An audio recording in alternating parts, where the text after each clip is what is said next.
தொகுதி பங்கீடு உள்ளிட்ட நடவடிக்கைகளில் நாம் பெருந்தன்மையாக நடந்து கொள்கிறோம்.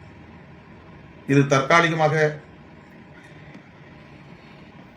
இது வெற்றிகரமான அணுகுமுறை இல்லை என்று தோன்றினாலும் கூட காலத்திற்கும் போற்றப்படக்கூடிய ஒரு வெற்றிகரமான உத்தி என்பதை காலம் உணர்த்தும்.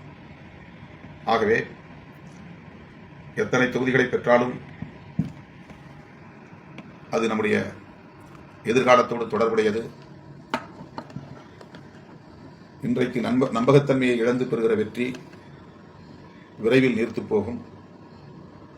கட்சி தலைவராக இருந்தாலும் கட்சியாக இருந்தாலும் அந்த கட்சிக்கும் கட்சி தலைமைக்கும் மக்களிடையே உள்ள நம்பகத்தன்மையை பாதுகாப்பது என்பதுதான் உண்மையான வெற்றி. நாம் முன்னிறுத்துகிற அரசியலை வலதுசாரி மதவாத சக்தியிடமிருந்து பாதுகாப்பதுதான் நம்முடைய முதன்மையான கடமை. தேர்தல் அவ்வப்போது 2.5 ஆண்டுகளுக்கு ஒரு முறை வந்து போகும். சட்டமன்ற தேர்தல், பின்னர் 2.5 ஆண்டுகளில் நாடாளுமன்ற தேர்தல் என்று வந்து போகும். 2.5 ஆண்டுகளுக்கு ஒரு முறை நம்முடைய நிலைப்பாட்டை நாம் மாற்றிக்கொண்டு இதுதான் வெற்றிகரமான உத்தி, இதுதான் வெற்றிகரமான உத்தி என்று நாம் நகர்ந்து கொண்டிருக்க முடியாது.